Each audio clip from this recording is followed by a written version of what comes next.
So I've just woken up in my new place, which I was too tired to show you guys yesterday, but it's really, really nice. It's in the dark still, but look, a proper kitchen, TV, and a nice bathroom, lovely bedroom.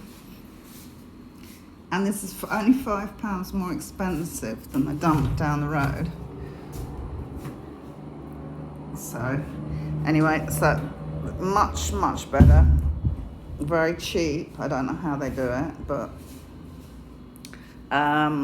yeah. So I just woke up. I've still got a bit of a sore throat, which is worrying. Yesterday, my lovely Graciela from the consulate took my passport. I had to send her my photos of my passport and the exemption to show that I've been sending correspondence to the exemption for the quarantine hotel. And she's on the case to, I think it's CTM, the ones who organise the hotels. When I spoke to them, they just said, just leave it and wait for the exemption. But it's getting really close to the flight time now. And I've still got to do the bloody COVID test. No, my luck, it's another positive. I was told by the consulate that one woman's had 3 positives. I mean, I don't know. You just can't tell. You can't tell, it's so random.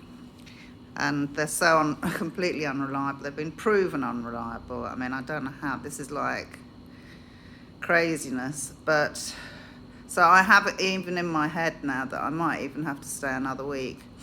And you couldn't make it up. They've forecast later on a hurricane that's coming in. And so they've told us more or less to lock down the hatches and stay in. It'll pass it over from later on this afternoon overnight to cause a bit more chaos.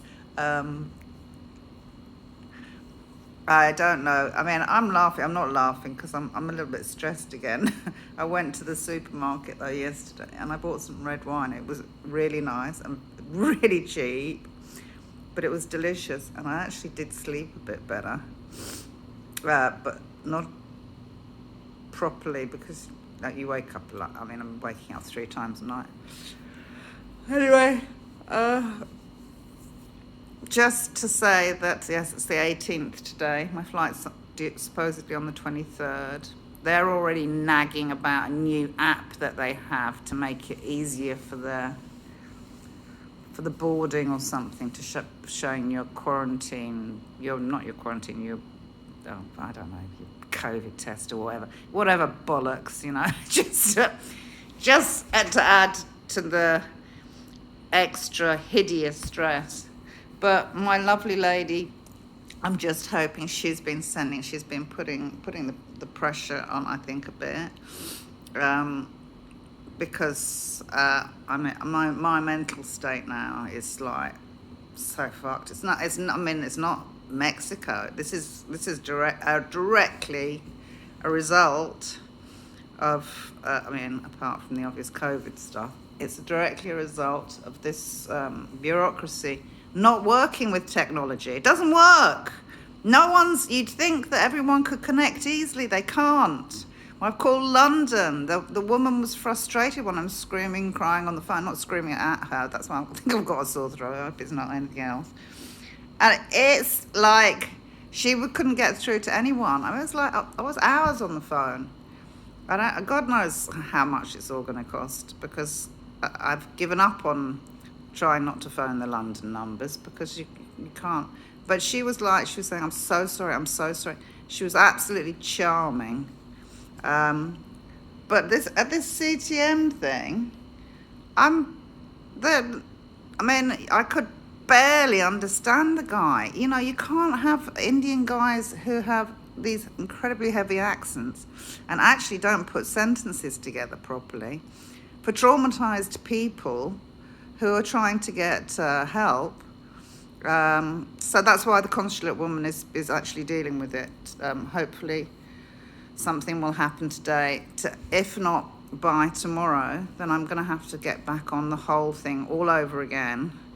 The doctor had sent a letter, by the way, and the doctor's surgery hadn't forwarded it. I mean, I don't know what happened there because it was dated on the 13th, and I thought, oh, it's just been dated like that.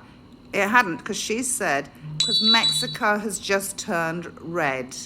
So she literally sent the letter exactly as when I asked for it.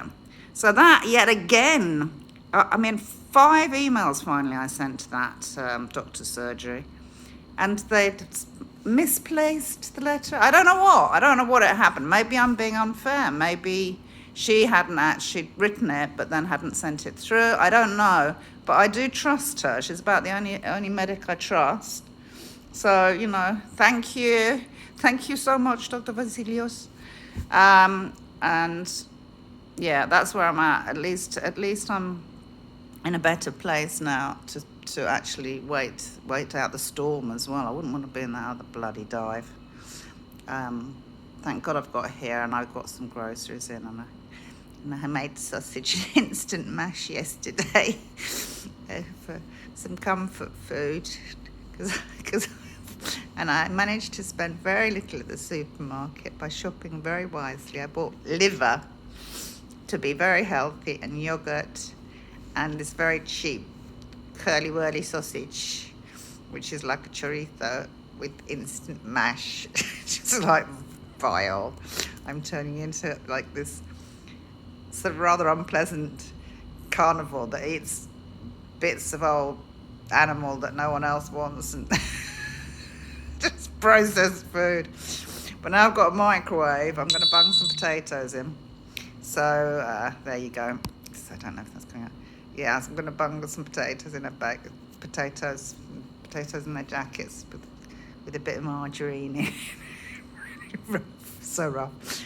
Anyway, bored you long enough, but I mean, I just have to say, this is like going to be a fucking bestseller, and the people really who put everyone through this misery, I mean, they are absolutely, which hell were they born out of, to do this to the human race, to screw us over to such a degree that every drop of pleasure gets squeezed out of your life, and plenty of stress and fear and misery.